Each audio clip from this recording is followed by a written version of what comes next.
What's the dumbest thing a coworker of yours ever did? I've had my coworker accidentally send a confidential email meant for our boss to the entire company mailing list, full of embarrassing personal comments.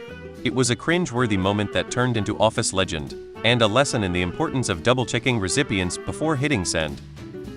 I had an auto insurance manager visit a body shop and leave his briefcase there. The shop called and told me someone left a brown briefcase and it has a porn DVD in it. I just relayed that info to my other manager, who then found out that it belonged to the other manager. That manager got mad at me and was so rude. He would say I wasn't emailing the weekly reports to him. The IT department confirmed that I did email them, so he wasn't allowed to speak to me directly after that. Tried to dump hot fryer oil into a plastic bucket. My first shift in charge of site safety rail worker, I had briefed everyone accordingly. We were working on the line when we received warning that a train was coming. We were to step clear and wait. Well, a train came, so we stood clear. It was getting closer than fuckwhite colleague decides he'd prefer to stand on the other side and walk straight across in front of it when it was about 5 seconds away. Not the greatest thing to experience when you're responsible for people's safety. I used to work in an aquatics shop.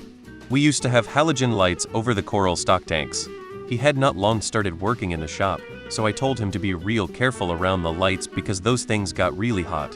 Literally, as soon as I said that, he stuck his hand on a light to see just how hot. He seared his fingertips to the bulb. This was a former coworker of a former coworker. My former colleague had worked with Gary Hoy. Gary Hoy was a lawyer with Holden Day Wilson in Toronto. For shits and giggles, he'd run at the windows at his 24th floor office and throw his body into it. The window would bow and then snap back and he'd bounce off the window. One day, July 9, 1993 to be exact, he was showing off to some articling students and the window popped out. He flew out the window and plunged to his death. When I worked at Walgreens, we had a store manager who was loading up the back of his car with everything and anything he wanted after the store closed. He somehow didn't think anyone would notice. He was fired. Jumped off a moving forklift truck and ran over his own Achilles tendon as it rolled to a stop.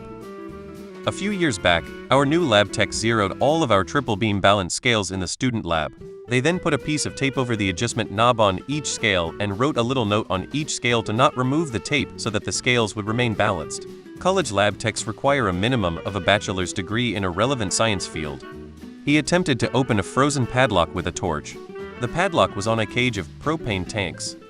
And comrade during my stint with the army thought it was an brilliant idea, instead of running to roll call, to jump out of the window in the second story of the building into a tree, climb down and so save the hustle of running down the stairs, etc. Long story short, he missed the tree and slammed on the concrete path below, broke a few bones in his pelvis. Till today, the most stupid idea I ever witnessed. Went to go party with mistress by setting off fireworks on top of an apartment building. Building burnt down. Got stuck with charges and maybe civil lawsuits. Had to resign from job where he had been working for almost 15 years. I'm assuming his wife found out about the side chick during this process as well. A fridge broke down and ran hot on the food. He decided to sample it to see if the food went bad. He was out for 3 days with food poisoning. What a goddamn idiot.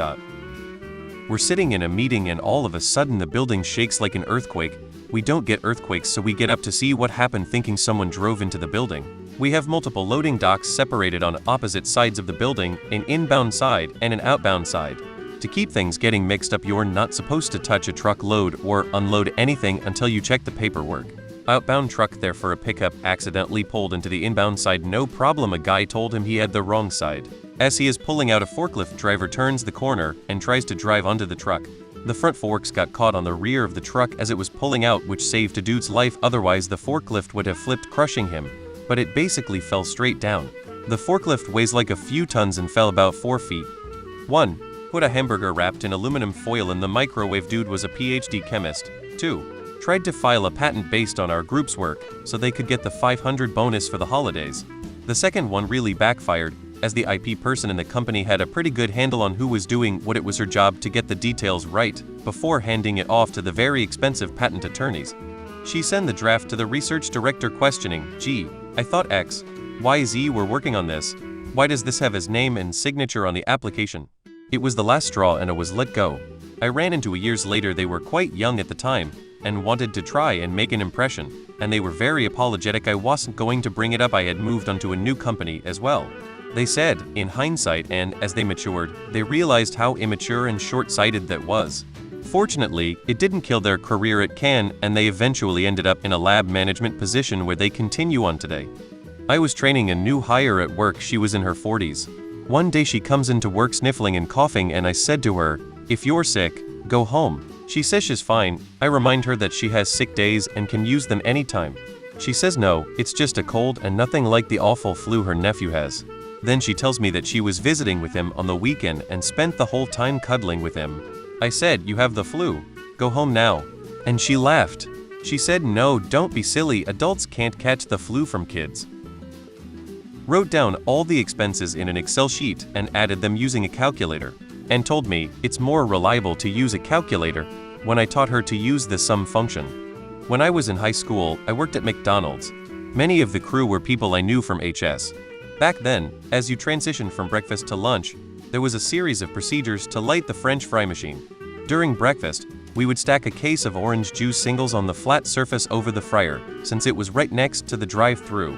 At 1:30 someone fired up the fryer, but the guy working the drive-thru dropped a sealed, cold orange juice container into the liquid fryer. Maybe 10 minutes later the fryer exploded and sent grease boiling out of the machine. Someone panicked and pulled the halon fire suppression over the French fryer, blasting poisonous dust throughout the kitchen. Closed early and closed the next day for cleanup. Once, a colleague decided to photocopy their face to see if the machine would recognize them as a document. I had this coworker that was so full of himself. His job was to create landing pages for our clients. At my previous place of employment, I created 80 landing pages a month, while also writing individual pieces of content for each page. He was only creating 30 with the content being provided by me and our freelance writers. He would have gotten away with it, but he set his sights on the COO position. Because he made his intentions known, my bosses decided to audit him. They were rather disappointed with his productivity. He shot for the moon, missed and ended up on his mom's couch.